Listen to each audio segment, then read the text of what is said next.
Today we are making rhubarb crumble with a custard sauce, and this recipe is from the Unofficial Harry Potter cookbook.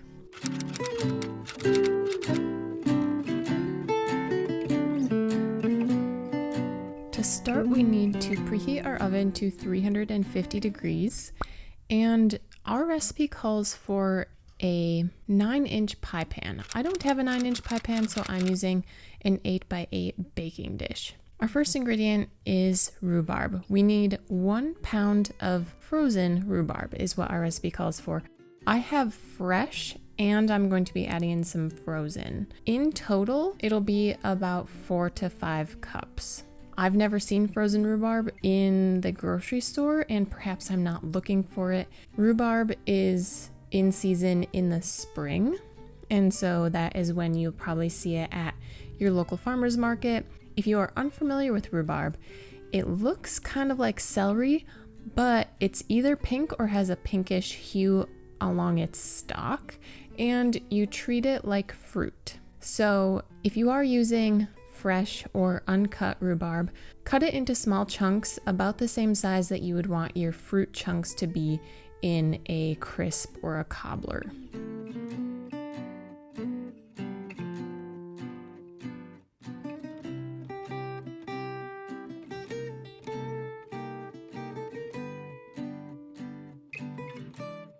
So you're going to place all of your chopped rhubarb into a large mixing bowl, to which we're going to add a 1/2 cup of white sugar, along with a teaspoon of grated lemon zest and a teaspoon of baking soda. The note in this recipe says that the baking soda is to kind of cut the tartness, cut the acidity of rhubarb. If you've never had rhubarb, it has a tangy flavor to it. So if you like really tangy tart desserts, you can omit the baking soda. And then give it all a toss to make sure all of your rhubarb gets coated. We're gonna go ahead and dump the rhubarb into our baking dish.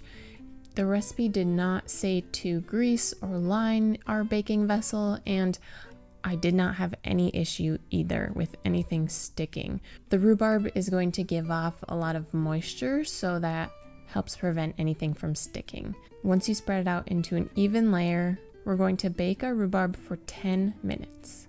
While the rhubarb is baking, into a large mixing bowl, we are going to combine the ingredients for our crumble topping, which includes 1 cup of flour. I did half whole wheat, half all-purpose. You can do whatever combination you like, along with 1 cup of packed dark brown sugar. If you only have light brown sugar, that will be all right, along with a 1/2 cup of chopped pecans and a 1/2 teaspoon of cinnamon. So go ahead and get that all mixed together. Make sure all of your brown sugar is broken up.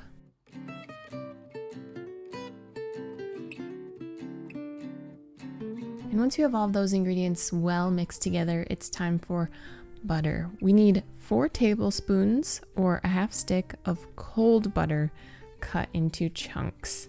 So I'm just gonna go ahead and cut mine into teeny tiny cubes. One other option you have is you could freeze this 1/2 stick of butter and then grate it like you would cheese. And that would be another option if you didn't want to go through the rigmarole of cutting your butter up real tiny. And then just place that in the bowl with the rest of our crumble ingredients. This next part you can do by hand, or you can use a fork like I'm using. You could use 2 spoons. You could use a pastry blender. We need to cut the butter in. So this process actually takes a little bit of time. But what we want to do is break the butter down into smaller pieces without it melting and globbing up in our crumble mixture. And as you break the cold butter down into smaller and smaller pieces, and it works its way into the rest of the crumble ingredients, it's going to start giving your crumble a wet sand looking texture. So once you have your wet sand looking crumble, you can stop mixing, and once your 10 minutes are up, you're gonna bring your rhubarb out of the oven. So it doesn't look too much different. There's a little bit of bubbling going on, but now we just need to pour all of our crumble topping on top. It is a lot, but I just poured all of mine out into the center of my baking dish, and then I just spread it out evenly on top of my rhubarb all around the pan.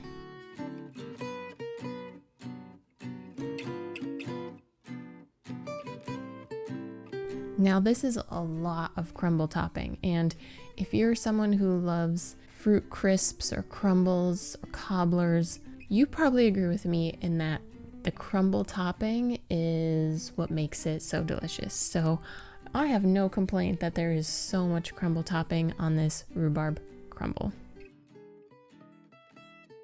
See, just look at that. It's almost more than 50-50 crumble versus actual fruit. So we're going to return our pan to the oven for 50 minutes, 50, or until the rhubarb bubbles over the edges. Now, I don't like the thought of my rhubarb crumble bubbling over into my oven. So I will tell you now, mine did not bubble over, but if you are using a 9-inch pie pan, you may have that issue. So what you can do is just place a baking sheet underneath your pie pan to begin with, so you don't have to worry about any messy cleanup. While our crumble is baking in the oven, it's time to make our custard. I started mine with about 30 minutes left on my crumble, and it worked out perfectly for me when I was done with the custard and when my rhubarb crumble was ready to come out of the oven. So for our custard, we need to combine in a small heavy bottomed saucepan, a 1/4 cup of white sugar, 1 tablespoon of cornstarch, and a pinch of salt. Whisk that together. I do not have heat on my pan right now.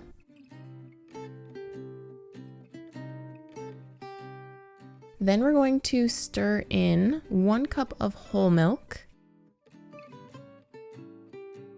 and a 1/2 cup of heavy cream.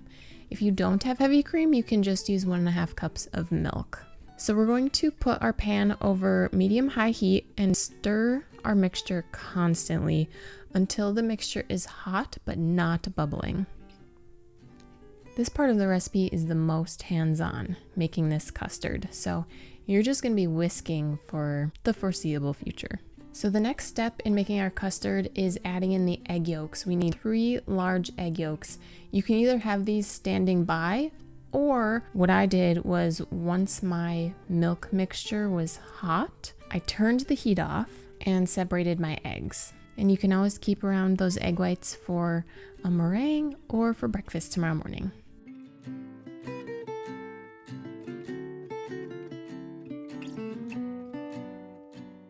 So once you have your egg yolks and your milk mixture is hot, we are going to temper our egg yolks. What we're going to do is have your egg yolks in a bowl, and we're going to add about a 1/2 cup of our hot milk mixture to the eggs and stir immediately after adding the hot milk to the egg yolks or as you are pouring the hot milk into the egg yolks. We just don't want scrambled eggs. Once you've stirred your egg yolks and your hot milk mixture together, you can go ahead and pour your egg yolk mixture back into the pan with the rest of the milk mixture. So we're going to turn the heat back on to our saucepan. We're going to turn it on to medium heat. And we're going to keep cooking to make our custard. Stir constantly until the mixture is thick and bubbly. There may come a point where it feels like there's bubbles trying to break through the custard, but it's hard because the custard is so thick. Don't give up on it, just keep on stirring.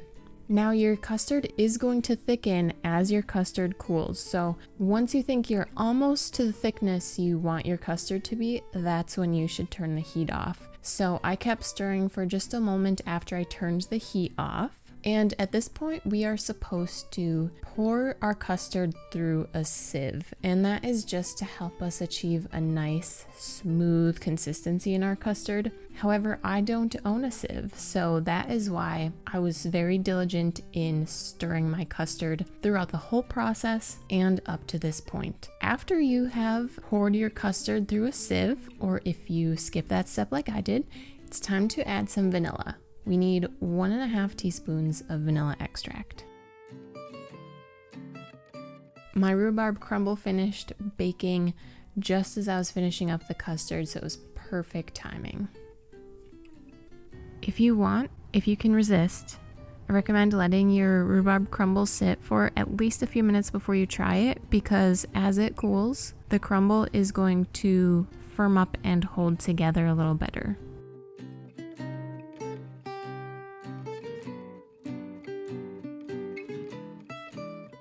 Now, if you're not sure if you like custard, I recommend trying one bite of the crumble with a little dollop of custard on top. I personally don't know if I'm the biggest fan of custard. This custard tasted good, but I just didn't care for it with the rhubarb crumble. Now, I gave some of this to a couple friends of mine and they really enjoyed it. So I think it's a personal preference as to if you're gonna like the custard on it or not. The rhubarb crumble was delicious by itself, and I think it would be amazing with some vanilla ice cream. When in doubt, vanilla ice cream with the fruit crumble. I will leave the ingredients and the instructions down below in the description for you guys. I will leave a link to this Unofficial Harry Potter cookbook linked down below as well if you guys are interested in checking that out. If you guys like this video, please go ahead and give it a big thumbs up.